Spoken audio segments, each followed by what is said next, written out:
Hello, welcome to Loot Level Chat, the podcast from Loot Level Chill. I'm Mick Fraser, and I'm joined, as always, by Kieran Singh. Hello. Lyle Pendle. Hello. And Stephen Chambers. What's up? Hello, how is everybody? Yeah, grand, dude. Yeah, pretty good. Just grand. Doing great. Yeah, I mean, that's the highest level I've reached today is grand. There's been nothing spectacular about it. Fair enough. I suppose with the looming threat of nuclear war, it's difficult to be... It's hard to get beyond grand, isn't it? You know, particularly upbeat. This might be our last Game Awards this year, you know? Oh, don't This say might be our that. last podcast That's where it's going. if we get that far. What are we on this week? What have we got? Got some games to talk about. Well, we've got one big game to talk about, and then we've got some other little fellas to talk about. Without giving too much away, we're mostly talking about open worlds this week. We are, yeah. No reason for that at all. No reason for that at all. No, so we are going to be talking about Crimson Desert because I've played an awful lot of it and yet nowhere near enough of it at the same time because it's just stupendously big. Lyle hates open world, so that'll be a fun conversation. Steve hates story, so that will be another fine conversation. And I hate boss battles. And hates boss battles, so that's Mate, you've got your work cut out on this one. That's Crimson Desert tied up. We're going to discuss all of those things. But I guess a bit of housekeeping first. What have you been up to this week? What have you been playing? I've been playing Keep Sane from being at work way too much. Is pretty much that sounds quite boring. Yeah, I imagine that's got some tough bosses as well. oh, mate, yeah, it's horrendous. That's a real dad joke there. And the achievements are lacking as well. So yeah, well, I'm awake. No achievements. I'm awake at this point in the pod, as we know. So yeah, give it a couple of hours. Wait for the bonus pod. By the time we get past the bonus pod, which is arguably the important one. Yes, definitely. I'm normally other than that, picking a bit of Pacopia here and there. Still got its little tendrils in me. There's Pacopia open world. I suppose it technically is, but it's like a small open world, right? You're not really. Yeah, like open zones, isn't it? Is it? Love an open zone. What was the game that was open zone? Was that Sonic? That was Sonic. Did I just quote Sonic? Yeah. Oh, you did just quote Sonic. Oh dear. I'm ashamed of myself for that. Now that's a good open world game. I played an open world game that was classed as open zone. Was it like Where Winds Meet? Is that classed as open? No, I don't think it was that. It was some of the Borderlands 4 specifically calls itself open zone, which is a bit wanky, really, because it's like it's an open world. It's just not. Well, there's open zones, there's open world, there's open air for Breath of the Wild. There's all sorts of open. Is it just type games? Big levels, basically? Yeah, I don't really know. I don't know what open air means, to be honest, because that was Breath of the Wild, and that wasn't even the one where you could go around in the sky. That means you're just outside, unless you're doing those shitty fucking shrine things that repeat the same mechanic 400 times. Oh, God, I'm so glad Mick hosts nowadays, everyone. This is great. Yeah, I'm not a Zelda fan either. Beat Zelda into the ground. Breath of the Wild was an 8 at best. Tears of the Kingdom was a 7 for me. So, I mean, you have got that the right way round, so that's fair, Nick. Oh, I've got Tears of the Kingdom the other way around. Nah, I'm not a big fan, but we can discuss that because it's an open world. We're talking about open worlds. But what have you been playing? Anybody been playing anything open world before we get into like the main discussions of things like Crimson Desert and open worlds in general? I've been playing what I like open world games to be, which is games that aren't open world, nice, but have slightly bigger levels than other games. And for me, that is Starship Troopers Ultimate Bug War, which is, perfect tie into a really currently relevant sci-fi franchise of Starship Troopers, of course. But I love they're kind of always relevant for some reason. Starship Troopers, like every generation seemed to just know Starship Troopers. Yeah, it's a weird one. I hadn't seen Starship Troopers until I had this for preview and watched it and was like, oh shit, that's really good. And now I also have played the video game. I really love this sort of weird. I've covered quite a few games where it's like a franchise I would have thought of as not existing anymore, but here's a game of it, like the Moomin game from last year, I think, or the what game? There was a Moomin game last year, like a cozy Moomin game. Who fucking remembers the Moomins? Yeah. And there was one that was from like some sort of BMX film that I had never seen before, but that had a Metroidvania last Turbo year. Kid. Turbo Kid, yes, it is. What the hell is Turbo Kid? I've seen a bit of the film. It's something about bikes and the end of the world. I don't know. It was a good Metroidvania. I enjoyed it. Sounds memorable. Yeah. Classic combination right there. Yeah. Is this Starship Troopers game? Is this the one? Is this the one that I previewed, or is this a different Starship Troopers game? Have they managed to squeeze out 2 Starship Troopers games in the space of 12 months? I played Starship Troopers Extinction. What's this one? This is Ultimate Bug War. Oh yeah, it is. So they have managed to make 2. Casper Van Dien must be rolling in it right now. Amazing. I mean, why not? Why not if you can do it? Maybe we can squeeze in a couple more next year and we'll just keep going with Starship Troopers games forever. It's really cool how this one is presented though, because it's supposed to be the like fun fascist government of Starship Troopers have made this game to try and convince people to enlist in the army. So it's supposed to be that this is like real world in that universe content of like, this is the most realistic war simulation you can play, and if you can do this you can enlist today and become a citizen. And there's lots of fun adverts in between of like children being advertised guns and stuff, classic Starship Troopers stuff. And then the game this feels like it could be worryingly real very soon as well, man. Yeah, I think that's probably why Starship Troopers continues to feel like a franchise that makes sense, in that like the world only becomes more Starship Troopers as time goes on, Yeah, sure. Like except the villains aren't bugs. Bugs are all right in our world. They're sort of fine. If only they were just giant alien bugs, it'd be a lot easier to deal with. And more fun, It'd be preferable. It's a bit interesting. And more fun, yeah, definitely. I've seen Starship Troopers. It looks like a lot of fun. Getting mauled to death by giant cockroaches. Yeah, exactly.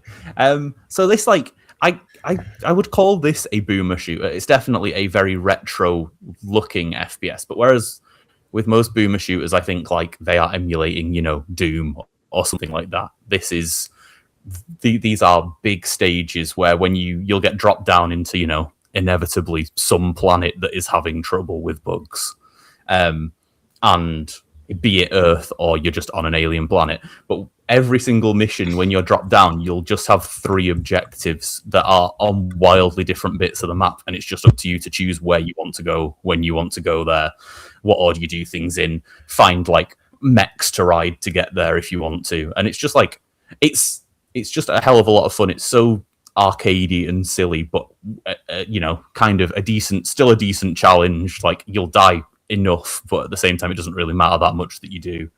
And it sort of does the Helldivers thing as well, of like you get different sort of like support things that you throw out, and then you'll drop like massive airstrikes or electric pylons or all these different things that will just come to support you. And it's just it feels very Helldivers in that way too. And it's just a really, really fun FPS. I very easily sat down to play it for like 6 hours to just finish it in like a day, because it's not a particularly long game, but it is a game where I didn't really want to stop playing it. You can play as the insects as well. There's little insect levels where you play as a big bug. Yeah, that's cool. Because I think the reason I like the idea you've just found a casual like 6 hour session. Like, just 6 hours just out my day. It's fine. I think standard 6 hour day, isn't it? I think the reason Starship Troopers is back is because of Helldivers. I think that's probably this has got to be trying to ride that wave, because the bugs in the whole, like the themes and the concepts in Helldivers of this like incredibly fascist like future, and it is a dystopia, but it is a utopia, but it's a utopia built entirely on the fact that they've just like killed all the enemies that there are, and now they've unified, and they're literally and because they've killed all the enemies, they're literally just looking for another war. Like it's almost like we've got to keep the war going so people have got something to focus on. And like so the theming is very Starship Troopers, and then obviously the bugs in Helldivers are pretty much like the machines are obviously Terminators, and the bugs are just the arachnids from Starship Troopers. Mm-hmm. And everybody went, oh, because when Helldivers 2 came out, everybody was suddenly like, Starship Troopers shot up like the streaming charts, and people were buying the DVDs again and talking about it. It was getting shared on social media. And then it's like, let's capitalize on that. I wouldn't even know who owns the rights to stuff like that for video games, because I imagine this is not made by the same developer as the strategy game, because that Extinction is a bit more of a strategy. Like, you got to build a base and dig in, and then it's just like repelling literal like hordes of bugs. It's just like wave-based stuff going on. Yeah, which it doesn't sound like it's a hell of a lot like different, but they are two separate games. So I would imagine that there's plenty of differences. Otherwise, what would be the point? Yeah, for sure. I mean, there are lots of waves on it of when bugs. you can, like you said. Yeah, for sure. I mean, there are lots of waves of bugs, but it'd be weird if you were playing a Starship Troopers game and there weren't lots of waves of bugs. You know, like, what would that even be? Just sat around in the mess hall waiting for them, just chilling. Sounds fun. Just sort of like, fun. There's a fun military training bit, which just feels like, I mean, all of it just feels like you're in the film, but in the best possible way. It's even got Johnny Rico in as just FMV cutscenes, which is always, because it's Casper Van Dien. Like I said, this is his franchise. It's like, I don't think he's done a hell of a lot else that's really of note. He's turned up in a few different things, but mainly if Starship Troopers pops up, he just appears and does his Johnny Rico thing. I think it's really good that character is so enduring. It's just like, he's just that's like a amazing. fairly generic grunt, really. Like, that's the whole point, that they're all sort of just. Which one is he? Is he the main guy? He's the main guy in Starship Troopers. And like in that world, if you just survive long enough, then you do well. That's it, because you're just like a. You're just like a nameless cog thrown into this fucking death trap of a war, and then some people just have a knack for survival, and then like Johnny Rico. But yeah, it sounds interesting. It's multiplayer, I presume. It's got a multiplayer element. No, it's not. It's single player. It's really? a single player game. There's no multiplayer It feels like it should be multiplayer, but it is just a single player game. Yeah. Oh, wow, I wouldn't have expected that, because The other that feels weird at this point. Yeah, because the other one's multiplayer. The Extinction. I think it's called Extinction. It's Extermination. Yes. Starship Troopers Extermination. Yeah, you're right. I played because I previewed it and reviewed it, and I can't remember what it's called. It's an age thing, mate. We all do it now. Although that did differentiate itself from Helldivers quite a lot. Like when I saw it advertised and I thought, I'm going to preview this, I just presumed it was going to be like, ironically, a Helldivers clone, and then it's not. They did like quite a lot of work to make it not feel like it's just a Helldivers clone. It is its own entity. But yeah, cool. Sounds good. I mean, I guess what this does to not be a Helldivers clone is that it's single player, and What's I it guess called? that is a difference. You've said the title maybe twice, and I just keep forgetting what this game is called. I have. It's called Starship Troopers Ultimate Bug War. And that's why you've forgotten the name. Yeah, I kept thinking like Bug Hunt. Did he say Bug Hunt? Did he say Swarm something? I thought no. Yeah, no, there you go. I'm gonna write it But down. it's fun. It doesn't have an open world though. Not really. Oh well. I do have to admit that for Open World Week, but I didn't have much else to talk about. Well, I'm sure. No, I can't even be asked to try and think of any kind of clever segue, or it's not open world at all. You've ruined the theme already. It slots in nicely to the game that I'm going to talk about, which is also a media tie-in and also sort of open world in a way, if you can rationalize it as somewhat open world. Kieran saved it. Well done. And that's Thomas and Friends: Wonders of Sodor. Very much on theme with Starship Troopers. It goes hand in hand, doesn't it? Could not be more different. Yeah. It's like I said, it's sort of open world. You can plonk yourself at one end of the island and travel to the other end if you wanted to. But obviously you're on train tracks, so it's not like you can go anywhere. Is this just a Thomas-themed train sim?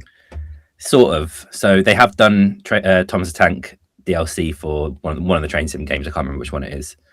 I bet you do. You're just trying to make out you're not a train. No, I genuinely don't.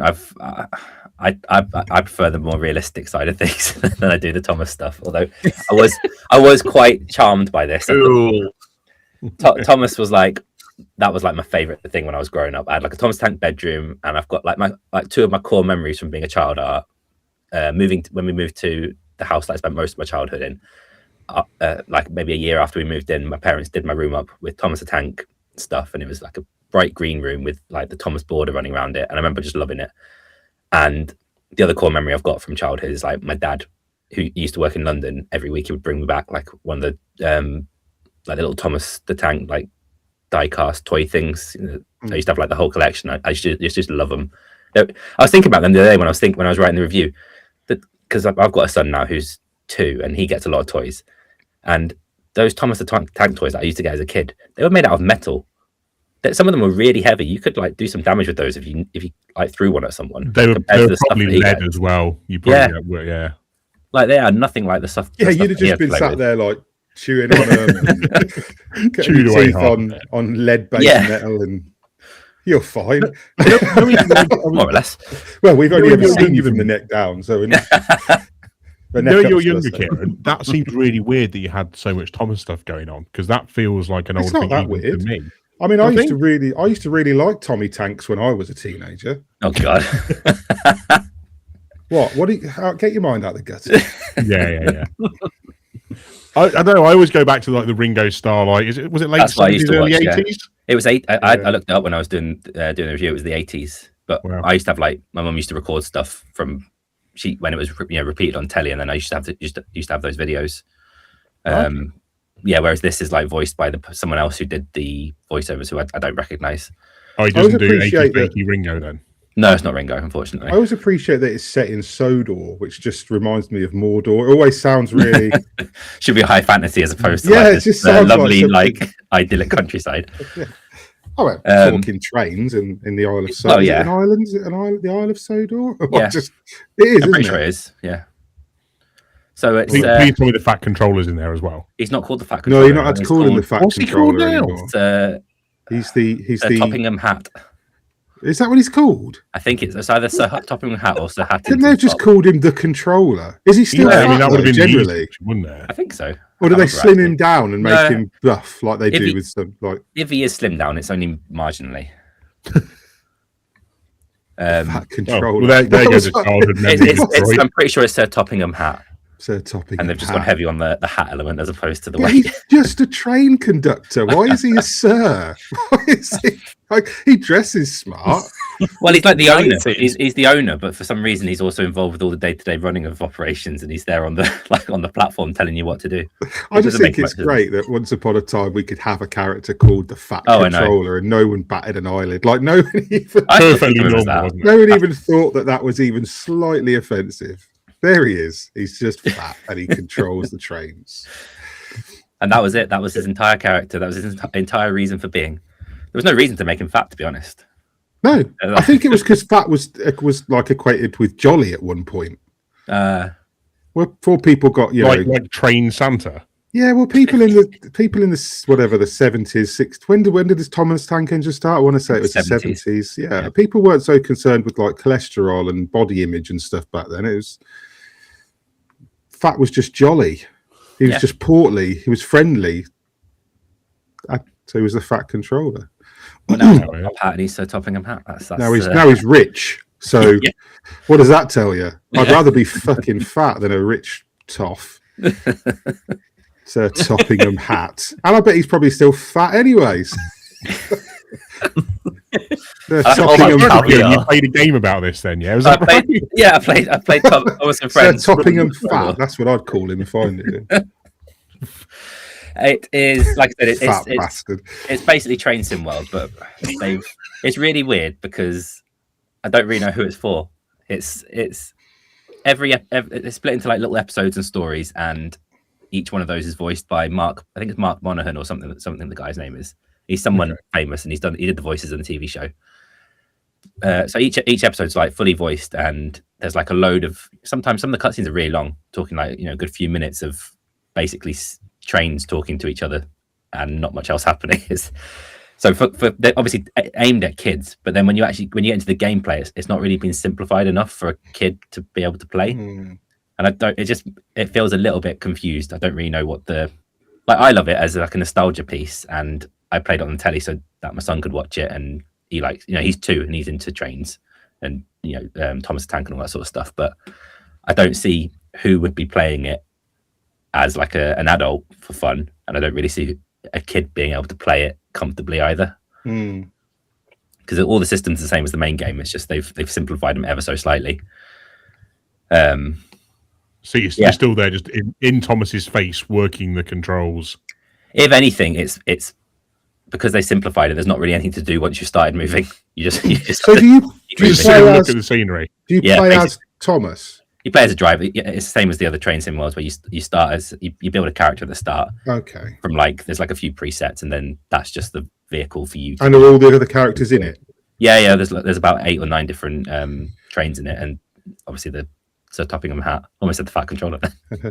I used to watch someone. I don't know who it was. I can't remember now. But I used to watch someone who like redubbed Thomas the Tank Engine episodes with like swears and proper like I think I might have seen that. Over the top adult drama and stuff, and it was just it was fucking hilarious. I can't remember what it was now because it was years ago, and this has just flashed back into my mind as you were talking about it. Because it's weird, isn't it? Because Thomas the Tank Engine is something that's been around for so long that like adults, you could almost make a nostalgic version of something like, because a train simulator game is a dad game. Right, that's going to be. That's not be many kids that go and want to play a train simulator game. So you get a dad simulator game, and then if you were to overlay that with the old stuff like a Ringo Starr style narration, the actual Fat Controller, if you did that and then put that into a train simulator that some guy who was, I don't know, 8 years old in 1975 or whatever could sit and play, that probably, I mean, it'd be a pretty niche audience, but. But it would have some appeal. But like you said, this is like a weird thing because a train sim is a bit too complicated for a kid. Yep. And Thomas the Tank Engine is obviously a little bit. I mean, it's a children's property, so like most adults aren't going to want to sit down with. I don't know how you bridge this gap. Anyway, like it's a bit of a weird thing to be doing. Yeah, like when you're doing those stories, some of those cutscenes are really long, and it's just not for. I don't get. It's not really suitable for adults. You're not going to sit there and be interested in like the comings and goings of these trains. It's not a property with like humor either, if you know what I mean. Like it's got quite dark actually at times. Yeah, they go through like trauma and shit all the time. Like, the rest of the trains aren't speaking to Thomas, and he's just like fucking miserable for the entire episode, and then he has like an epiphany or whatever. But like there's not even anything where you would slip like jokes in for the like. If you had like Like if there was a Ben and Holly, you know Ben and Holly, right? You got a kid that's old enough to be watching Ben and Holly. You'll know Ben and Holly. Yeah, I know the one. I think has it disappeared in the interim? I think so. Yeah, it was like Ben and Holly's Magical Kingdom, and then there was like what was the other one that they did? Peppa Pig. It's by the Peppa Pig people. Oh, okay. Ben and Holly was like it was for kids, but I used to sit and it was fucking hilarious. Like there was so many little like references and jokes and like some things that were literally like you couldn't get away with it if children understood. Like Nanny Plum, for example, was a character in it that was just sarcastic all the time, and she'd come out with some crazy shit. And like, but you could get away with something like that and put jokes in it where the adults would find it funny. Because I used to love it when the kids watched Ben and Holly. Like when they watched Peppa Pig, there was little bits in Peppa Pig sometimes that you were like, that wasn't aimed at a 6-year-old. But like Thomas the Tank Engine doesn't really have that, does it? Because it's always been like quite an earnest. Yeah. And I'm not a fan of Thomas the Tank Engine. I missed it by some way, and I was more into like He-Man and Thundercats and shit. But like that's what I was getting at earlier. I was like, it's that weird timing for it. Yeah, so it's like it's a weird thing to try and make. Like, how do you make a game appeal that is? Because there's no like segue. There's no middle ground to bridge that sort of gap. No, it's almost like like when you start one of these stories, it's like watching an episode of a kids' TV program, and then it immediately switches over to a game that is not suitable for a kid. It's really odd, and then I mentioned in the Discord, it's quite buggy, and every time there's a bug that fucks up your progress, you have to start the mission again, and that means you have to watch the unskippable cutscene again, which is annoying. But some of the bugs, like the one that I shared on Discord, was I clipped out of the train as it was going 60 miles an hour and was just left on the tracks watching it speed off into the distance. I didn't right at the end. enjoy you trying to run initially, trying to catch up with it. I thought I could jump on somewhere. I don't know why. That's never gonna good effort. But yeah, I got stuck in the map a few times, like in the map screen, and it meant I couldn't stop. It's got issues with like the on-screen markers for things. So there'll be like an on-screen marker for like a point where you have to stop up ahead, and then another one for where you got to speed up after that, and then your destination after that, and all three of those will overlap, and you can't actually see where any of them are. So it's a shame, because I really love Dovetail, who do the Train Sim World games, and I did enjoy Thomas, but it's a bit buggy, and I don't really know who it's for. I suppose it's a difficult one to like, because if you're a company that makes train simulators, you haven't got that. Like, if you're making first-person shooters, you can cross over with loads of stuff. Or if you're a fighting game, if you're a train sim, what do you cross over with? Like this or Snowpiercer? That's like your options. Or that Christmas thing with Tom Hanks in it. I guess you could probably but look, there's limited options, is what I'm saying. Like, what are you going to do? It's hard to build a whole game around it as well. I think DLC is one thing, but trying to build an entire game around it is perhaps maybe a stretch too far. Seems a little bit. I now kind of want a Thomas Snowpiercer crossover. There's an internet theory. So there's a YouTube theory that Snowpiercer is actually a sequel to Willy Wonka. How did that work? I'm not getting into it because it's long, but Google it, Snowpiercer, Willy Wonka, and watch that, and it all makes sense. Right, okay. It's like the Pixar theory where all the Pixar... it's basically like the main character in Snow, or the owner of the company in Snowpiercer is the kid who won the golden ticket. Yeah. And like this is like some crazy because the Willy Wonka films are only basically like sort of in this universe, because it's like Roald Dahl's freaky weird universe. Yeah. That's only just not like child abusive. What universe is so Snowpiercer is in the same universe as? There's a theory. Only a theory. The same as like there's a theory that what's her name? Mary Poppins is in the same universe as Stephen King's It. Right. Because she's the same species Pennywise.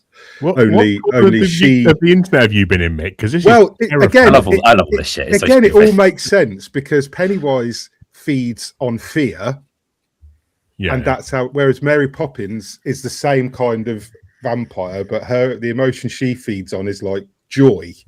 So they're both the same. Like, because she does crazy magic shit that's never explained in the film. It's just magic that comes from like whatever she does, but there's like links, and I go down these rabbit holes sometimes. It's what happens when you just put an SCP playlist on with like a random mixer, and you end up with crazy theory. But anyway, we've gone way off topic completely. We've gone off the rails, arguably. We have gone off the rails, completely. Very good. I missed that. Then I was like, we have gone. It was fairly subtle. I didn't catch the funny. It was very good. But so what's it called? Thomas and Friends. Thomas and Friends Wonders of Sodor. The Wonders of Sodor. Yeah. And the reviews on Loot Level Chill. Yes, Loot Level Chill. Oh God. I can't stop doing. Are you having one of those nights, mate? It's every night's one of these nights. It doesn't matter what night we record. I have a 10-hour day, and I wake up at 5 a.m. So by the time we do this, my brain is just working on fumes. You spent the last week or so exploring a big open continent, haven't you? Yeah, I have. And to be honest, like, I'm not burned out yet. Like, so Crimson Desert, with Kieran's segue, it's we'll talk about Crimson Desert. It's and Lyle, I'm sure, would find some enjoyment somewhere from this, because it is a game where if you like any aspect, if you like any aspect of any sort of open world adventure, Crimson Desert has probably got several of those mechanics. Do you know what I mean? It really is like they've made a lot of jokes about this being like, you know, what features do you want? Yes, that's been like the running joke, but that's kind of what it is. Like it's like it would be easier than me just talking about it if you guys had questions, and I'll avoid spoilers, because it's like there's so much to talk about. Like the review I wrote is like, I don't know, 2,500 words, and I cut some off. Like I did, like there was stuff I didn't even mention in the review, and I went back when I reread it, and I was like, you didn't even pick up on, you know, whatever feature, because there's so much. Okay. I have a question. Okay, so given that it's so huge, how much hand-holding do you get when you first drop almost none.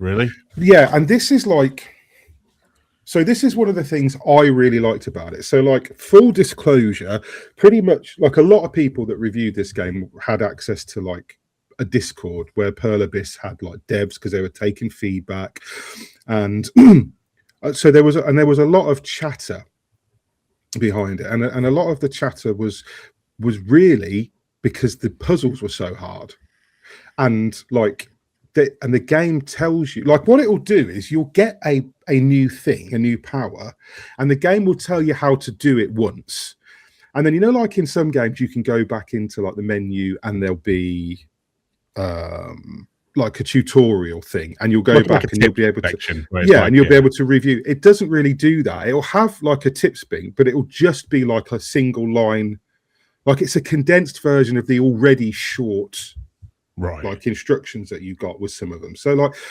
and there's very little actual like hand holding. There's very little signposting or guidance at all. This sounds almost like older Elder Scrolls games, something like Elder Scrolls 2, or, you know, going back where it's just a case of here's the world, go and do as you will. It's not. It's not really, because it's very modern. Like, that's the best way to describe this, and I mean that in terms of like, it's most like Red Dead Redemption 2. It's that kind of open world. So it's not a checklist. Yeah. So there's no like, it's not like a Ubisoft game where, you find this activity and then now all those activities are on the map and you just go and repeat those activities. It's not even like a Yote or Tsushima where it's just got like there's a bamboo thing there, and then you go a bit further and there'll be a there's not any really of that stuff. Like there's repeated things. Obviously, there's some repeat, like there's so when it begins, you you dropped into the open world pretty quick. There's like a tutorial, there's like an opening like fight scene, which sets up the story, where the main character Cliff, where the main character Cliff essentially, it doesn't really explain for most of the game what happens to Cliff, but your mercenary band that he's part of get destroyed and routed by sort of a rival mercenary band. So you're the Greymanes and you get routed by the Black Bears, and Cliff gets tossed off a cliff into a river. Cliff gets tossed off a cliff. Yeah. And you wake up, or he wakes up, and he's kind of just like, so you go through this like little bit of like existential stuff, and then somebody like a goddess comes to Cliff and says, we're sending you back. Doesn't really explain why. And then Cliff just sort of wakes up sitting by a riverside, just chilling. And like this guy basically comes over and is like, oh, I'll lead you into Hernand if you're ready to go, sir, and all this lot. So you like follow him. And it's not clear how long it's been between what happens to the Greymanes and Cliff waking up. You don't know. I presume several months pass, and only because the main thrust of the game is you going around and finding all the scattered Greymanes and bringing them back to your, because you do like a quest at the beginning of the game for the ruler of this city, and he grants you land. He's like, I'm going to give you, it's called Howling Hill. He's like, I've got an empty spot of land there. There's an old house on it.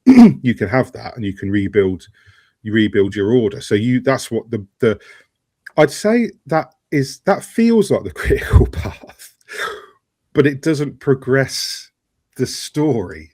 So like, it's such a weird game to talk about, because the main plot is that you go out and you find these, like you go to the abyss, which is like this other world in the sky above Pywell. Okay, And so far, so Tears of the Kingdom. And you're uncovering like ancient technologies. There's kind of like conflicting gods. There's like this white crow who's like a good guy, but there's like this whole group of bad guys that want the white crow's power. That's the gist of it. Like she seems to have power over like life and death and time and dimension, and there's like this other group that want that power, and it's all tied to like. So you've all seen like the trailers with the technology and stuff in it. Yeah. So without spoilers, it's kind of tied to that stuff. Like you kind of led to believe that there's, and I won't tell you what it is because I only know so much myself, even after like 80 odd hours playing it. But it's kind of set up like this is an ancient civilization and this technology is being left behind. But it's kind of not that, like, and I can't say much without spoiling it, but there's more to it than just that. It's quite good, actually. But the trouble is with it takes so long to get there. Like, it's such a big, vast game. I mean, I have played 80 odd hours and I haven't finished it. Like, I haven't finished the game because I've been focused on the Greymane stuff. As much as I've been advancing through the chapters, which I won't tell you how many chapters there are, but I've done, like, I've not said I've not done any of it. I've done quite a lot of the campaign, but I haven't seen credits on the campaign. Is that as much because it's easy just to get lost in, oh, I'm going to go do this, and then you're off on a trail doing something else that leads to another side quest, that leads to other things, and well, yeah, it doesn't kind of. There's so like in normal games, like in a game, even open world games, if you've got something like Red Dead or Assassin's Creed Shadows or anything really, Dragon's Dogma, like the way you advance the world and open up the world is to follow the campaign. Like that's what you do. You're like, right, everything else is, even like The Witcher 3, everything else is ancillary. But if you want to open up like new factions and find new like meet new characters and all that stuff, basically you kind of have to follow the campaign, and then you go off piste and you do the side quests and you get sidetracked, and that's the fun of it.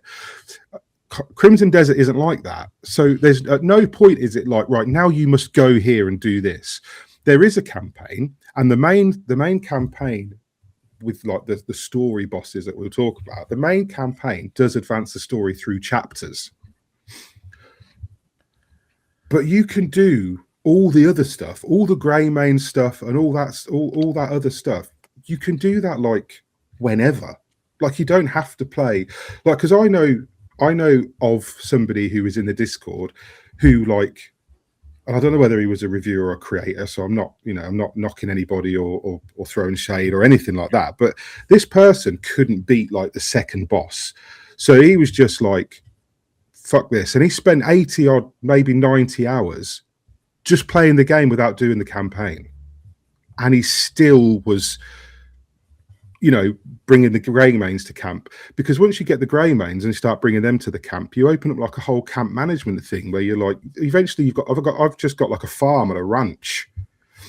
So he's just been off living his own little fantasy life without even getting any further. Yeah. What games, like, I know like there's loads of comparisons to other games. Like, what games can you like really clearly see the like shared DNA with? So Red Dead Redemption 2, in terms of kind of like the structure of the world, so how that world is really seamless and it has a really natural flow, and not only that, it's really well designed, like, and not just because it's gorgeous, but you know how you almost felt like in Red Dead Redemption that you were in a real place. Like it felt like you were in a real place. This is like that. And not just in terms of like, one area flows into the next, and like, but I mean, you can stand on like a cliff at the beginning and you can see the titular Crimson Desert over there. It's just over there. And like, it's one of those games where anywhere you look, you can go there.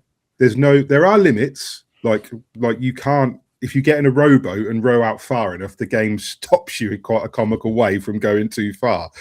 But like, so it's got that stuff, but it's one of those games where, because when you spend time in the Nexus as well, you're above the world and you can look down on the entire world. Like you can see the entire game world. And the thing about being in the Nexus is it's not like an instanced cordoned off area. You skydive out of the Nexus back to the world. So you're so far above it that you can literally look around and see the entirety of this game world, and it's absolutely breathtaking. And then you can just jump off and skydive back into it. So like for the sheer breadth of it all, like it's Red Dead Redemption, there's so much of Zelda Breath of the Wild, because this technology, this otherworldly technology, this what do they call it, Axiom, like that Cliff gets given this bracelet, which you'll have seen it in the trailers. This allows him to do shit like he can manipulate like the environment to solve puzzles. And so like it's clearly got some of that DNA in it, where you're like, because it's very much like the Zelda puzzles, like pick up a block, move it, put it on. There's kind of more to it.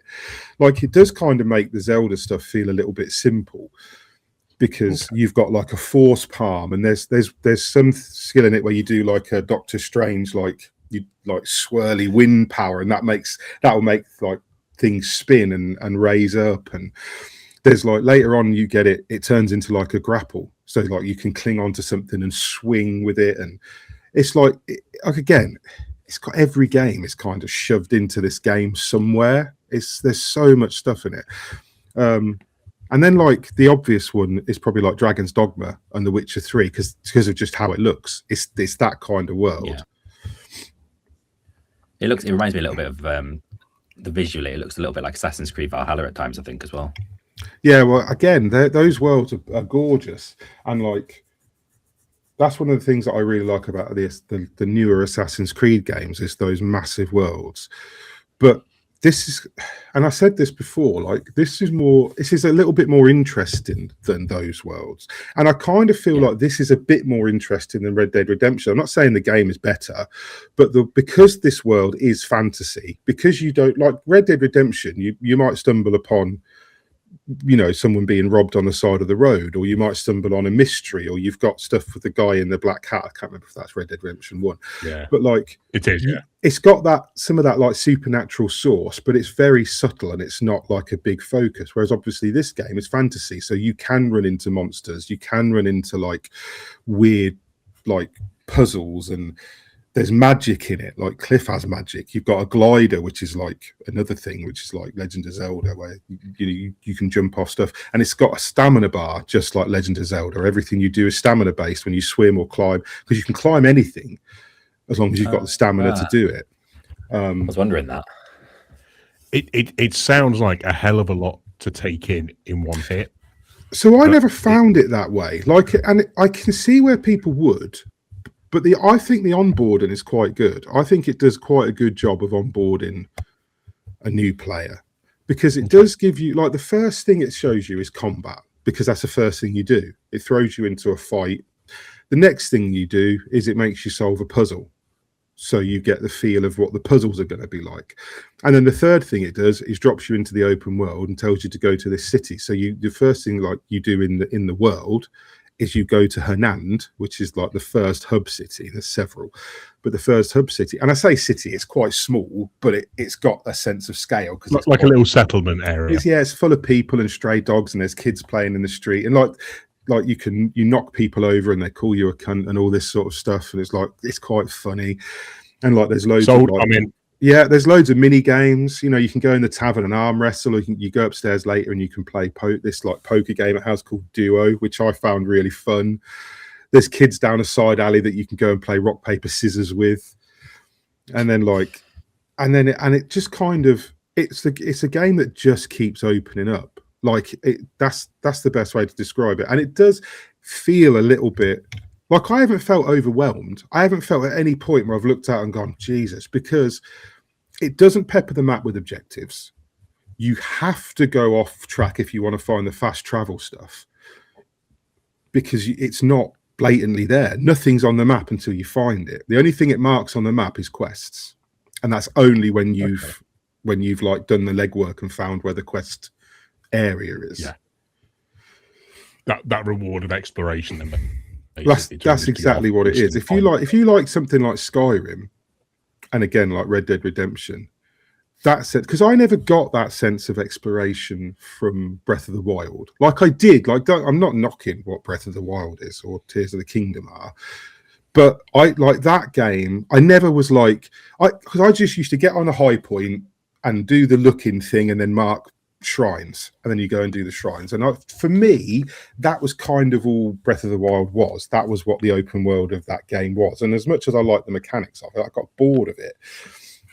And this isn't like that. So Cliff's got a lantern, and when you hold this lantern up, points of interest will glint. Doesn't matter how far away they are, they'll just glint. And then if you can do this thing where you deflect the light with your sword, and it'll go shing, and then they'll spark, so you get a clear indication of where they are, but it doesn't mark them on the map. Then it's just like, right, I know there's something there, and I know there's something there now, and I know there's something in that direction, but you don't know how far away they are. You don't know what they are. You just start walking and go. They literally could be a puzzle, they could be a teleporter, or they could be an abyss artifact. And the abyss artifact, so the ones you find in the world are sealed in a box, and they come with a challenge, and the challenge will be like get 15 counter attacks with the spear in a minute, right? Okay. Or they might be like kill 5 enemies with one bow shot, because you can get like a multi-shot in your bow and things like this. And can these be accomplished at any point, not just in like a given area? No, at any point. Like there's one that I can't find a way to do it, which is like slide for 50 meters. And no matter where I go to try and slide, he won't slide far enough. And I know there's going to be a place in the world somewhere where I can do it. So when they unlock, you get an artifact, and the artifacts will also be rewards for quests. And every artifact is basically a skill point. Okay. So it's just a fancy way of saying it's a skill point, because that's when you go into the skill tree, you've got 3 trees, which is like spirit, stamina, and strength. But stamina, it takes care of like all your fighting, all your combo moves, all your attacks with the bow, or wrestling, because just wrestling, like you pile drive people and suplex people, and you can get people by the ankles and swing them around and launch them off cliffs. You can run at people and clothesline them, drop kicks. There's like a proper wheelbarrow kick. There's like So when you're saying it is every game, it is literally every game, including WWE games. It's completely viable to throw your weapons away and do everything like with a martial art in the game. So you don't use weapons. You just fight barehanded. Well, you wear gloves to do it. But like, so you get these artifacts, and then that's how you level up. So like most of what you're trying to do really is to get stronger, is get these artifacts. But the game doesn't really tell you, like you don't have to unlock all of the skills, right? So for example, say you fight a boss. Well, there's a lot of bosses, 76 bosses. When you fight a boss, sometimes a boss will do a move, and Cliff will learn that move during the fight. Sometimes you'll walk past 2 guards training, and you'll get the button to observe, and Cliff will learn what they're doing. He will learn like the move they do to like whatever. So that feels quite natural then. And so you don't, and because when you go into the skill tree, it will say this costs 1 abyss artifact, or this can be learned, and it's like, well, I don't want to learn it with an artifact then, because that's a waste. So like you tend to hold them back, and you use them on but they're also used for like upgrading weapons after a certain tier level, because every weapon and every piece of armor can be refined up to a certain amount of times, lots of levels. And after the first 5 levels, it will cost an artifact and a rarer gemstone or something. So like this currency is quite important, but you can respec for free whenever. So like you can move them around. But then you've got there's elemental magic, which you just don't get until late in the game. Like Cliff has this wind magic, which you use for most of it. And then the back half of the game, you start unlocking lightning and frost and fire. And then you can go down that route a little bit and respec. And it's there's just so much, it's so much in it. Are you still getting thrown new stuff even at sort of the 80-hour mark? Yeah. Are you still seeing new things just dropping new mechanics? Yeah. I was playing yesterday, and I just walked past this area out of the blue, and like I saw a puzzle, and I wandered down to it, and sometimes sometimes you'll get a question mark on the map with like an area around it, and that will always be a teleporter, and sometimes it's a fast travel point, and sometimes it's a teleporter that will unlock when you solve a puzzle. So, and this one was a puzzle. So, and I was desperate for a teleporter in this area because there wasn't one, and it's such a long way to go all the time. So, because you can fast travel to any teleporter, but you can't fast travel to any you can't go to one and come back to where you were. You have to go.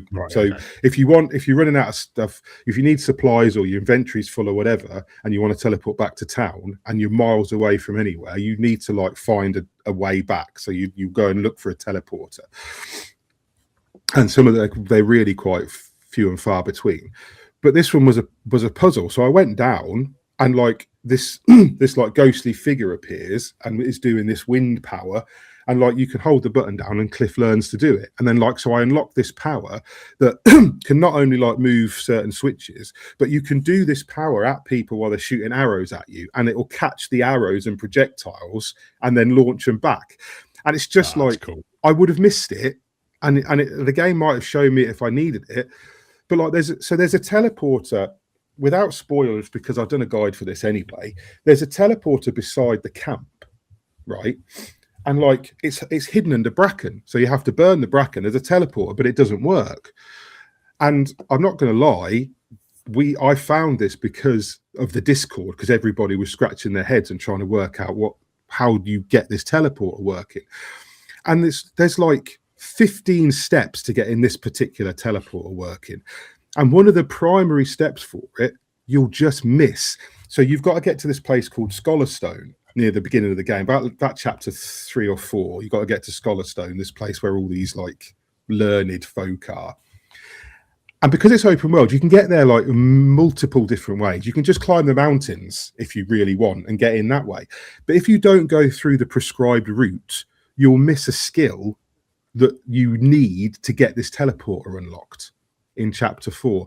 And if you miss that road and you go back to it later, you can't learn the skill. The memory isn't there.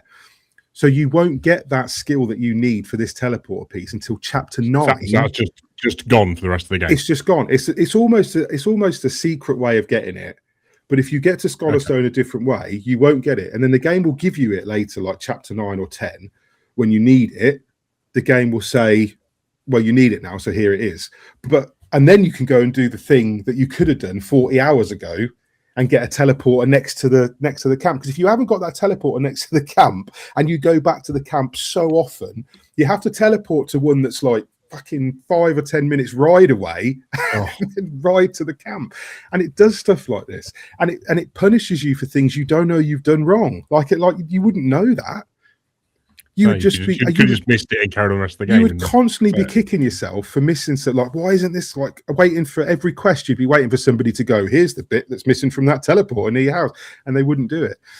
So it's and in that way, I don't think any game has rewarded exploration like this game rewards exploration, because this open world is fucking heaving. It's heaving with stuff, and it doesn't hit you with wolves and bears. Or there are wolves. And there are bears, but it's not a game where every time you walk out of a village, you're like a pack of wolves or a pack of goblins, like Dragon's Dogma, where you can't walk up the road 5 minutes without another fight with goblins. It's not like that. And there's wandering free swords and guards that you'll see. And if you get into a fight and they're near you, they'll join in, but then they can get killed and then you can loot them as well. And it's just really good. And it's got so many details, tiny details, little things, if you wear a helmet, and sometimes you get some helmets that Cliff can open the visor. And when you close the visor and he's talking, it's muffled, and it's always muffled while he's got the helmet on. And then when you open it, it's not. And little details like that are really, really, really clever. How are the horse balls in that case then? There's no horse balls. I did look as well to check if they'd done it as like a joke. Of course you did. But there's no horse. There are horses, and you can tame them, just like in like those other games. Like you'll see a horse roaming around, and you'll think, "Oh, that's a nice. I haven't got a black horse. I'll go and tame that horse." And then the horses have also got varying degrees of difficulty. And like much later in the game, you get horses that are almost impossible to tame without like infinite stamina. Right. Because the traversal like? Sorry, on with the horses and stuff in general. Oh, really good. So horses. There's lots of ways around, Yeah, so you can't. So the horses won't climb up cliffs like in like some games. I can't think off the top of my head whether it was like Skyrim that did it. You could like basically force your horse. to climb vertical climb. Mm-hmm. Yeah, near it. You can't do that. Your horses do have a limit, but you can like take a run up and jump up certain ledges, and you can slide on the horse, which is really funny. You can like gallop and then do the slide, and the horse will slide on its arse all the way along the road, which I thought was quite hilarious. And like that is very good. Yeah, it is good. But like this, and so you'll do most of the time you'll be on horseback because you can whistle your horse wherever you are and the horse will come to you. But it's not just horses, like there's other mounts, like there's bears and like there's other, but it's in the trailer, so I'm going to say it. There's like raptors, basically, like dinosaurs later that you can also capture. In the Crimson Desert, there's like literal like bipedal lizards that you can capture and tame and you can ride. Obviously everyone's seen things that they've shown in the trailers like jetpacks and mechs, and that is way late game. So this is the thing that they haven't really I won't say been honest about, but they've sold a lot of copies of this game on the rideable dragon, right? Let's be honest, like a lot of people have seen a rideable dragon and gone, fuck yeah. And the mech. Yeah, forget it unless you're going to commit. That's like minimum 80 hours. Minimum 80 hours into I'm never the getting game. that dragon. And so this is not a game. I think the thing about this is that this is not a game where I think you go into it and go, I'm going to smash through this. I want that dragon. I want the mech. I want to get to the. It's not like that. And it's not like that when you play it either. This is a game that's going to be really bad for like people who have lives, who are busy, like who have day jobs, because I played a shitload of this, but I had like 2 almost completely sleepless weekends during the review period where I was doing like 10-hour days on this game or 12-hour days on this game.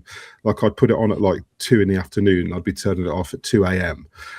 and then I'd do that for like the whole of the weekend. And then like every night when I came in, I was on it at like 7 and I would be turning it off at midnight. So I was like piling the hours in. I had like 2 weeks with this. And like, if you're a gamer that's coming in from work and you've got like an hour of time to play this, it's going to be hard going, like really hard going to make proper progress, because you can do stuff in an hour. But like, for example, yesterday I played it for 3 hours and did nothing. Like I achieved nothing.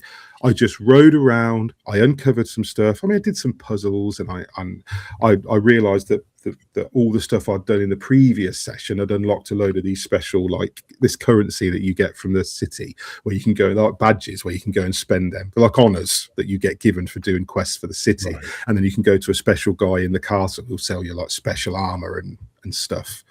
So I went and like spent some of those and got some cool new armor, because there's a guy at the beginning who I saw, this guy who introduces and he gives you like quests, and I was like, I want his fucking armor. How'd you get his armor? And you don't like, it's not one of those games where if you kill somebody you get their armor. Like but there's ways to unlock. Like, and I don't know how many armor sets there are, and I don't know whose is available, because some of the grey mains look awesome and I want their armor and I can't get it.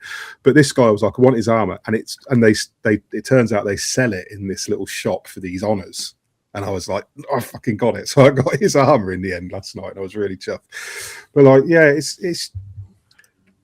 But I think that's one of those things that kept a lot of people going with things like Red Dead 2, is just having a world to drop into, and you can just piss around for 2 or 3 hours.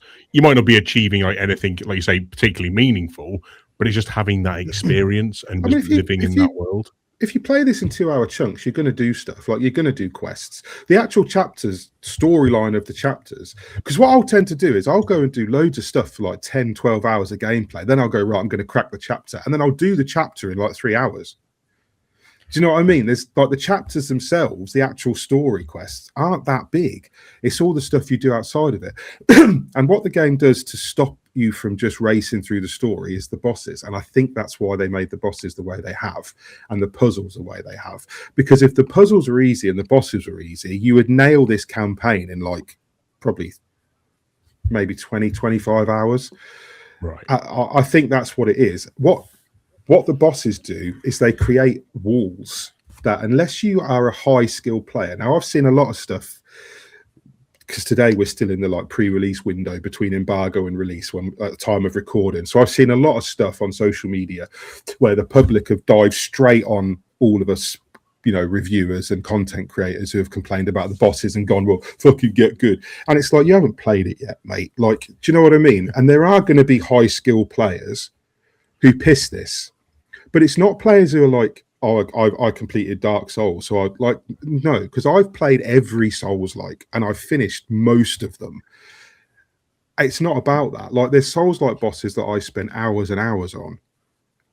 This game isn't, it's not the same. Like, it's not because the bosses themselves are difficult or have difficult like mechanics. It's because they're all over the fucking shop. That's like the main thing. They like there's an ape in it that got everybody who's reviewing this got stuck for a period of time ranging from 45 minutes to several hours on this boss, which is the end boss of chapter 4, which is the one I've done a guide on. And this thing is basically Rajang from Monster Hunter. Okay. But you fight it in a banquet hall that's got no fucking exits. And it just ragdolls you off the fucking scenery constantly. It's the most aggressive thing I've ever fought in any game. It's like Rajang, but worse, because it doesn't give you recovery time. And like, it's not a game.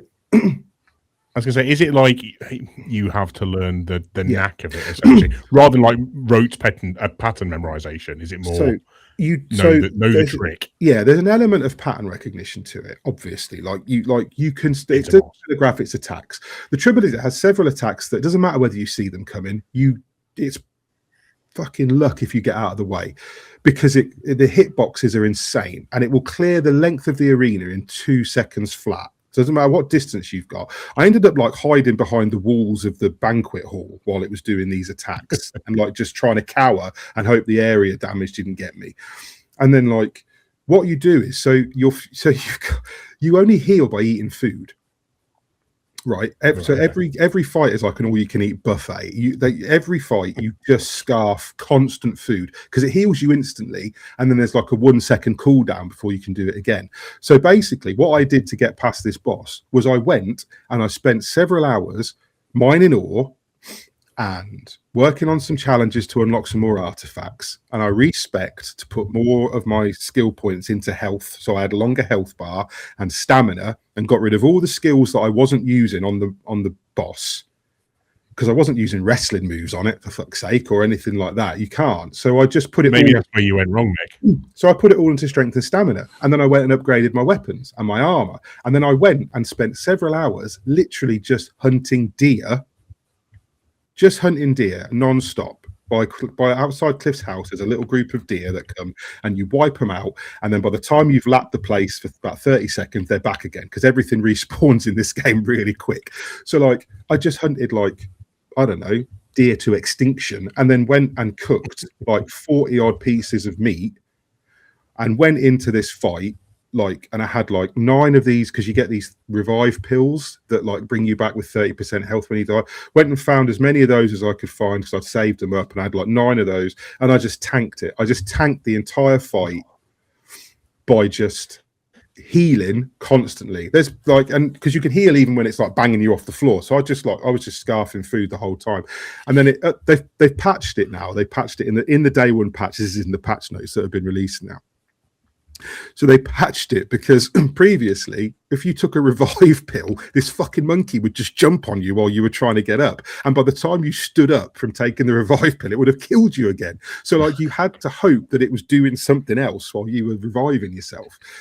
So that was really frustrating, which they've patched now. The bosses can't damage you now while you're getting up. Right, okay. So you've got that doesn't sound like the most fun time I've heard. I tell you what it is, right? Most of I know some of you, like Lyle in particular, tends to be quite skilled with as a gamer. Like you can handle like a challenge, right, in a game. So right, sure, I'll take that. Yeah, like I'm not a high skill gamer. I get through games by like perseverance and pattern recognition. It takes me a long time to get there. I'm not I don't go into a game and naturally piss through it. It's just one of those things. But this game, I think what makes this worse is that you can't skip any cutscenes in this game ever. So it doesn't matter whether you've watched them again, like whether you've seen them 8 times, you can't skip them. And when you go into these boss fights, nearly every story fight has 3 full health bars, has 3 full phases. So you beat the boss, you have a cutscene, you beat the boss again, you have a cutscene, you beat the boss again, you win the game, you win the fight. So the trouble with it is they get more aggressive and take on new moves every phase, which is natural. But the problem is every time, if you get it down to the last sliver of the last phase, which I did several times with this boss, and then die, you're back to the beginning of the boss, and you've got to watch the entire cutscene, like every cutscene again. The only one it skips is the O, because it starts you back facing the boss. If you choose to give up, it will drop you outside the arena before you went in. It will give you all your stuff back, so you don't have to worry. Failure is just throwing yourself against this over and over again. But when you go back in again after going and doing whatever you want to do, leveling up or gearing up or whatever, you got to do the whole fucking cutscene again, and they're so long. And all you can do is fast forward the cutscene, and it just makes it a little bit quicker. And you're just sitting there waiting. And so what this does is it pisses you off. And this is what makes the bosses so hard in this game, in my opinion. If it gave you just one checkpoint, say at the end of phase 2, it gave you a checkpoint, or even at the end of phase 1, so you had to do the last 2 phases every time, and it let you skip the cutscenes, I don't think these bosses would be half as frustrating for people. It's more the fact that every time you fail, there's one in the game near the beginning, there's a couple that kind of do this, but there's one fairly early on. If you fail the boss, you've got to do the entire puzzle that came before it. So it doesn't checkpoint after the puzzle before the boss, it checkpoints before you do the puzzle. So if the boss kills you, which is quite easy for it to do because it's kind of like a puzzle boss, and if you don't work it out, you don't know what you're trying to do, and it just pastes you. I did it first time, luckily, but I fluked it. But if you don't, yeah, but if you don't, you go back and you got to do the puzzle bit again, and you got to do this every time. So are you dying to your own frustration a lot of the time? Because you're getting impatient and you're just running in there trying to just get it done. And like I said, I get why Pearl Abyss have done it. I do understand that they want you to hit these walls because when you hit these walls, that's what makes you go and engage with the open world. Like you want to anyway, you want to explore, because most of the best gear you find is either from boss drops or from puzzles in the world. Like you find some really cool stuff, and like you have, because like your weapons and armor come with slots which you can then go to a witch and unlock, and then the slots you slot gems, cores, they're abyss cores, but they do stuff like give you, like they'll put an extra attack on the end of a combo, or they'll give you, do you know what I mean? They'll give you like a faster attack speed or movement speed, so you can buff yourself in this way, and you can move them around freely. Like you can go to the witch at any point and just be like, well, I'll take that attack. And you can stack like weapon attacks, because like later on I beat a boss that gave me a skill that when you press the right trigger, it summons like a murder of crows that attack the enemy. And I like combined that with this wind power I was doing, like together with like an attack speed thing, and then like the sword I had was fucking awesome. So you're just projectiling birds in at high velocity, basically. Yeah, but it's just like it's a game that wants you to wants to give you a reason to go and explore, as well as just like, let's see what we can find. And the way they do that is by dropping these bosses and these puzzles. Like the puzzles are different. The puzzles are just like, they can be quite obtuse and they don't make a lot of sense sometimes. And there's things that's like, I said it in the review, there's points where like, oh, you need fire. Right, okay. I can't produce fire, so I have to find a brazier and light an arrow, or I have to do this like catch the light and deflect it thing, and then you can like a kid with a magnifying glass and set fire to stuff. But whenever you go to a cook pot or a campfire, Cliff just sets Cliff just kneels down and lights it on fire. And it's like, so if you've got a flint and tinder or a box of matches, why the fuck do I have to do this every time I want to solve a puzzle? Why aren't I lighting cook fires with magic? Mick. But this is like, and it does this stuff quite a lot. And there's a lot of things, and like, I'm not even touching on things like there's a bounty system, and it's great. You go and beat people up, and you can throw them over your shoulder. There's one fucking jail per region, one jail. So the jail's here on the map, and you can be up here on the map. And I've got this guy, and now you've got to ride him all the way back to the jail. And if you put him down because you get attacked and have a fight, and you wander too far away from him for too long, it just resets it, and he's just back where he was. And it's like, just put a jail in just dot a couple of jails around, or let me pass him on, because there's guards everywhere walking about patrolling the place.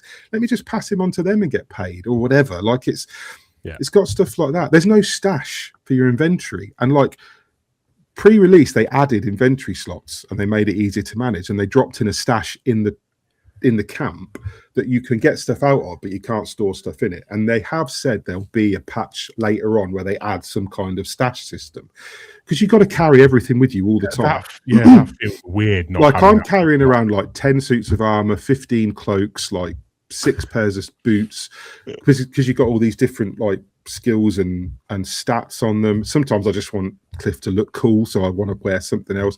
I have a thing where if it's raining in the game, I want to put his hood up because it looks cool that he puts his hood up in the rain. I like the fact that if you put a helmet on, you can still put your hood over it, and then he looks like a medieval badass. And like, so like you can, and then you've got just so many weapons, because there's like you've got a tool slot, so that's like logging axe, shovel, pickaxe, whatever. But two-handed weapons like two-handed great swords and hammers and spears, they go into the tool slot, and then like your fishing rod goes in your bow slot. So you like because it uses the same buttons, I think. And then like the game doesn't tell you can dual wield. There's a thing where it's like kill 3 enemies with a shield, and I was like, how the fuck do I kill people with a shield? I didn't realize there was a skill that gives you a shield bash at the time. So I was like, oh, maybe I can just.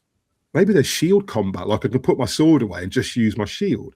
So I started messing around in the menu, and like Cliff just pulled out a secondary sword, and I was like, oh, you can dual wield. Nice of the game to tell me I could dual wield. And I thought, and then you start fighting and you realize that there's an entire move set and animations for dual wielding. So it intends you to do it, it just doesn't tell you can.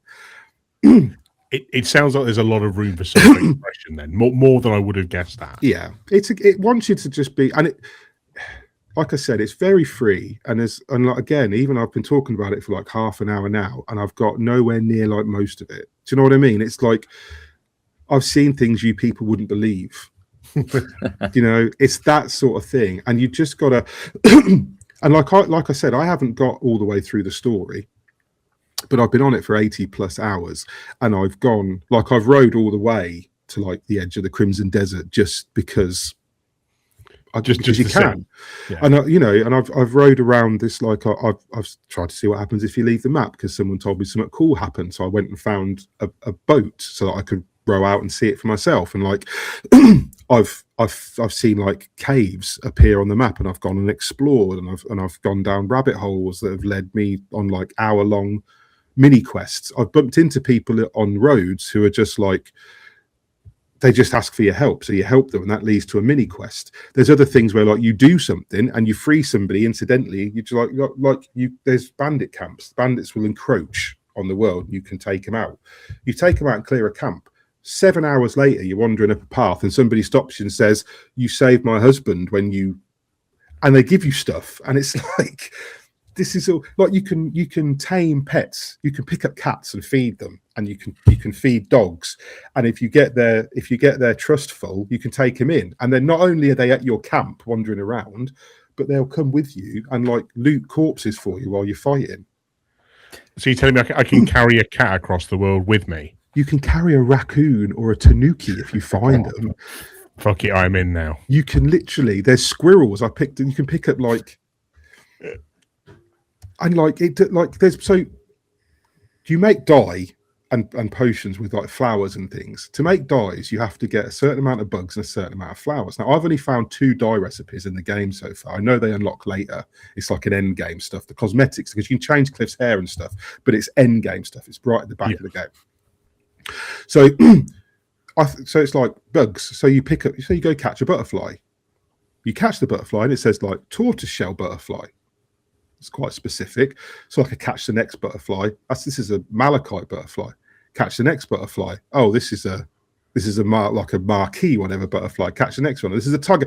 And then like before I know it, I've caught like 20 different species of butterfly in this game. And like there's a hell of an ecosystem going on. There's a spider, pick it up. This is the yellow orb weaver. This one's a golden silk spider. It's like this, just like, why have you got this much stuff in the game? Like, how is this even relevant? But then, like, because you unlock a farm and a ranch, and then there's like a whole animal husbandry thing, and like where you literally can plant crops and you can raise chickens, so you've got eggs. And like, now we're talking. Yeah, you bring everybody back to your camp. And you start like eventually you've got a bustling camp. It's full. There's everything, and you've got your own blacksmith now, and you've got your own store, and you've got your own guy that sells furniture for the house, and you've got all this stuff is now in the camp, and it's yours, and it belongs to you. You can go back there anytime and do it. It does all the things that they do in the towns, and you've got a farm now. You send the Greymanes out on missions because you're just basically like. Fucking, I don't know what you are. Like, you'll do anything for anybody. You're all mercenaries. And there's all these missions. So when you go on the map, you can zoom out and it goes like Game of Thrones, where you can see all the different factions and where they occupy on the world map. And like you can zoom in and go on any of these points, and you send the Greymanes on missions for you, right? So, like for example, there'll be a guy that needs help rebuilding his farm. So fine, you find some Greymanes that have got a building skill, you send them to rebuild the farm. Forget about it. If you go there, they're fucking there rebuilding the farm. You don't just send them away and the game forgets about them and puts them in like a little instance. They're there. You can send them to like harvest eggs. And if you go there, they'll be working on the farm, digging and like harvesting. And you can watch them do this and you walk past them, they'll go, all right, Cliff. Like so you can just cosplay as the foreman if you want to. Exactly. And genuinely, you can do things like you set up trade routes and then you can send them on the wagons on the trade routes, or you can take the wagons yourself. And it's really fucking boring, but I guarantee there's people that will do this for hours. There's people who will, yeah, exactly. There's people who will take that. I've got to get this fucking consignment of rare silk to the other side of the map, because if I don't. And it's like, and on the way, you might bump into bandits who want to rob you. You might run into some guy who's literally been trapped by his wagon. So you lift the wagon up to get him out. It's that sort of game where it is just, you could argue that it's all bullshit and superfluous. But never once did I like roll my eyes and be like, why is this in it? Like, it's just fun. It all adds to that living, breathing world you were talking about at the beginning, isn't it? That's what makes it. The trouble is there's such a dichotomy between like the open world stuff is so chill. Like, it's so chill. Even like getting the Greymanes, the open world quests, you will routinely be facing 15 to 20 to 30 bandits in a fight. Like, there's areas that the bandits have taken over, like big, large scale things, and they've got a bar, and like you kill enough enemies and the bar goes down. These places have got like, there's like 200 plus enemies in there. It's not like a little camp, you take it. Like, there's 200 odd enemies wandering around and they'll come at you all at once. But in the open world, Cliff is like, he's the Terminator. Is like, you're unstoppable. Like, genuinely, you're unstoppable. Like, you just rip through these motherfuckers. You're one-shotting people. You're throwing people into other people. You're doing wrestling moves, special moves, 3-4 hit combos, finishers. Like, it's just, and then it throws you at bosses, and it's like and I think so people will disagree with me. If the bosses were easier, I probably would have given this 10. Do you know what I mean? Because for me, that's what the hindrance was. And I get it. I get why they do it. And I get there's people who seek out that challenge. But this is not a Souls-like game. This is a game that is so, like, it wants you to embrace it and do everything. And you can totally do everything with your feet up until you hit a boss. And then it's suddenly like, well, you know, you've had your fun. Now fight this boss 15 times for 3 hours. And it's like, pay your dues for your fun. It's so weird. I can't think of many games where they have such difficulty spikes where the rest of it is like so smooth sailing. Like that's such a bizarre combination. So some Souls-likes kind of do it. Like Lies of P kind of does that. The world you're walking around in Lies of P is easy, and then the bosses are really hard. And like there's other games that sort of go the other way a little bit, but this isn't a Souls-like, and that's what's kind of frustrating. Like there's a siege. There's 2 points in the game where you've got to take part in like a big siege. There's a siege going on. There's people fighting all around you. You've got objectives like destroy the wagons, whatever. And I won't go into it too much because it is like spoiler territory of why you're doing it. But during these points, the enemy develops this new skill where they will just fucking rugby tackle you and beat you to death unless you pass a quick time event. It doesn't do it at any other point in the game. It only does it during these siege sections, and it's the most frustrating thing I've ever played in a game. It's so frustrating. They just come out of nowhere, these little bastards, and just dive bomb you and then just punch you. And you've got this wheel, and the wheel is like, I don't know, say the wheel is like a 50 pence piece. A sliver of that wheel is where the quick time bit is, and the arrow starts in random places, and the little quick time bit is in a random place, and it's just like I died so many times. Like Cliff is one-shotting dudes in massive dudes in armor in the cutscenes. Like he jumps in the cutscenes and he's cutting throats and stabbing people, and then like minutes later you're jumped upon and beaten to death by a little guy with no armor, and it's just like. It's frustrating. And I think, again, this is something that is in the patch notes. And I don't know how much they've changed it. It says it will get progressively harder the more you get tackled. So I'm hoping what that means in translation is it will start off easier and then get harder if you fuck it up. I'm hoping that's what it means. It doesn't just mean these bits will be so much worse. Yeah, exactly. Because I'm past those parts of the game. So I did it in the hard way. So I don't know what they've changed. In like for other people that are going to be playing through, and I won't say what chapters they are because again spoilers, and there's people that want to discover this sort of stuff for themselves. But yeah, I mean there's videos everywhere now already of like the feature this and this, it does this, and like there's a whole crime thing. You can't rob people unless you put a mask on. If you do commit a crime, you've got like a big circle around you. And if you get out of that circle without being seen, the crime's forgotten. But if you get seen, then you can get a bounty on your head. If you get a high enough bounty, the game will dispatch bounty hunters after you. And like so that's the Red Dead thing again. Yeah, and they'll track you down and like, yeah, it's kind of just fucking. I love it. Like, I get why people. I've seen some of the reviews that have been like, "Oh, it's a 6," or "This game was boring." I get that. Like, I can't imagine that Lyle maybe would have as much fun as I have with this game because. No, probably not. Yeah, because it is for me. It's the perfect sort of open world. The only real there's negatives in my review. I gave it a 9, but there are some negatives. Like there are some issues that I've got with it overall, but they're all issues that can be easily tweaked. They're issues where it's like add a stash in the game with a patch later, and I'll forget about that. Do you know what I mean? It's like, at some point, I think there'll be enough complaints that a Pearl Abyss will add the ability to skip a cutscene. Do you know what I mean? It's stuff that like, yeah, it's frustrating now. It's going to be fixed.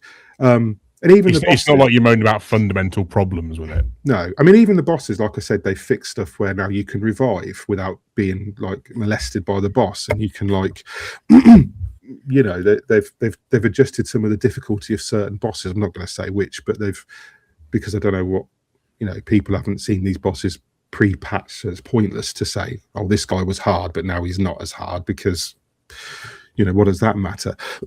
But yeah, it's phenomenal. Like it really is a phenomenal like experience. And if you're the sort of person who's like me, where you want an open world that you can just get lost in, like I did with Red Dead and The Witcher and Dragon's Dogma, and you want it to be full of stuff, because it, like I said, it's not like an Assassin's Creed. And I'm not again throwing shade at Ubisoft. I like the Assassin's Creed games, but they're checklists, and you go in and it's like, right, clear this, find this tower, there's a secret, it's the same secret as earlier.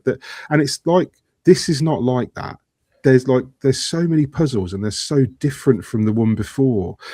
like there's such wildly varying degrees of difficulty. Like there's one that's like a checkerboard where there's all these black and white stones on the floor, and I didn't know what to do, so I picked up one stone and moved it, and it went clink, puzzle solved, and I was like, I don't know what I did.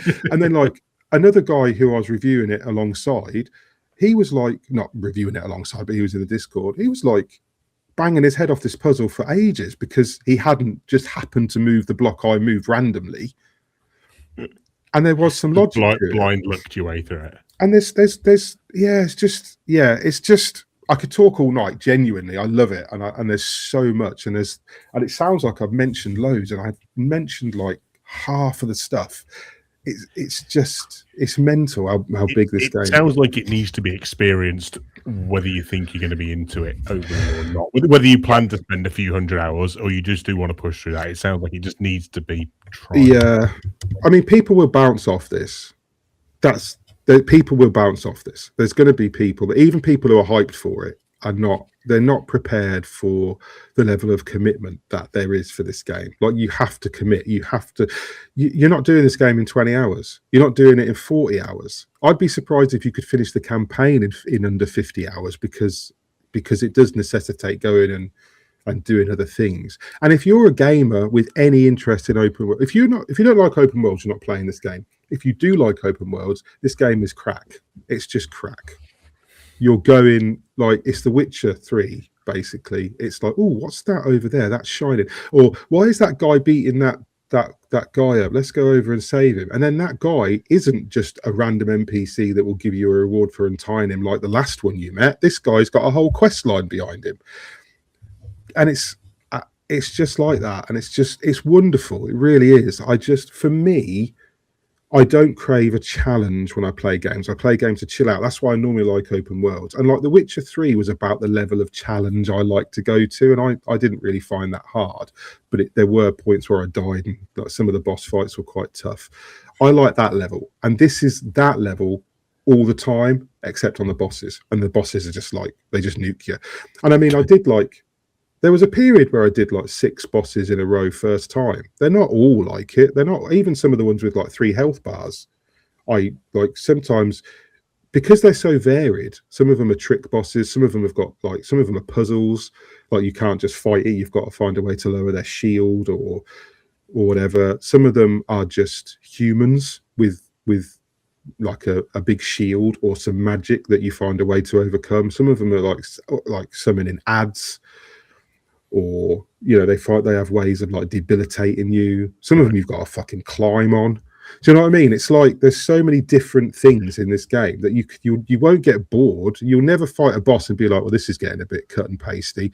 It's absolutely not. Like every boss is different from the boss from the last 3. Do you know what I mean? It's like, and like some of them you'll just click with. Some of them you'll just be like, oh, I get this. Like I get your game. Like you're basically Eileen the Crow from Bloodborne. That's what you are. And I beat Eileen the Crow like 6 times. So you're no problem. I'll deal with it. And you do. And then other bosses are like, I don't know what you just fucking did, but I'm dead. So yeah. But yeah, I mean we've gone on for 90 minutes, so we should probably call it a day. Lyle looks like he's barely staying awake.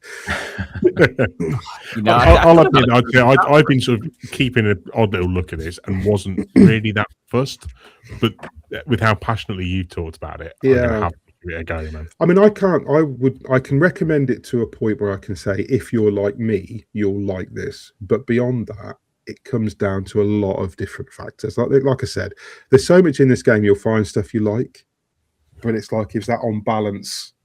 Do I like enough of it versus the shit that pisses me off? And that's why it's divisive.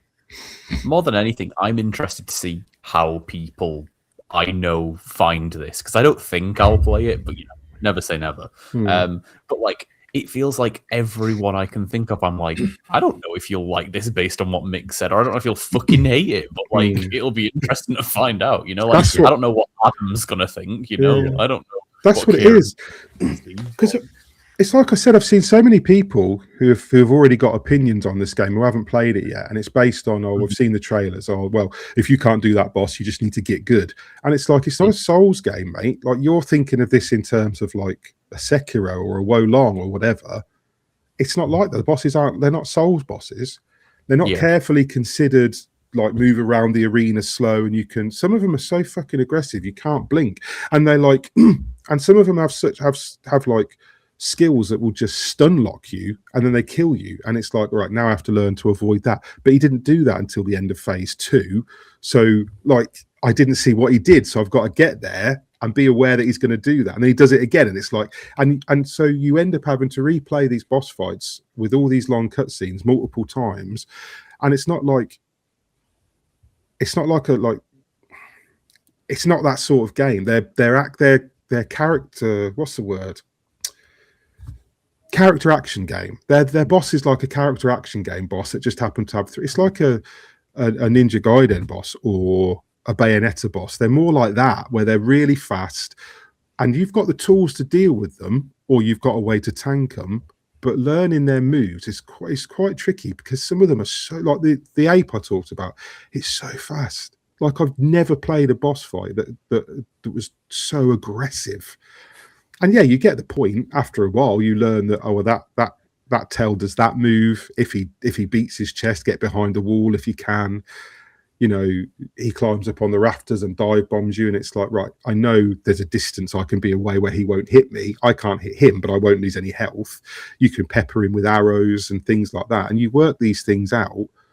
But just, it's not necessarily a case of get good. It's persevere and, well, get good. I guess that is that is the point. But it's not like a Souls-like. It's not like that. It's not as measured as that.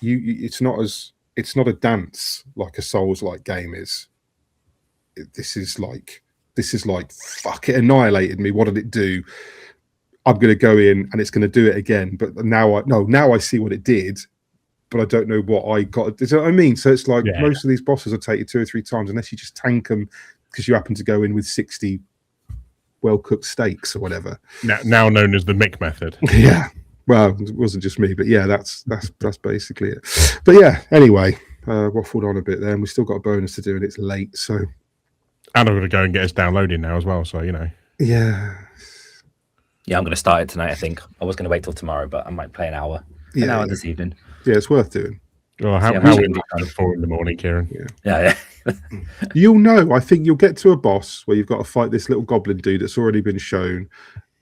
If you enjoy that boss fight, stick with the game. If you bounce off that boss fight, like you're going to struggle. I'm sorry, they've already got your money. Now I know I can become a trader. I'm in. I'm in for the long haul now. Yeah, but it's worth it. It is worth it. Anyway, that's Crimson Desert inside and out.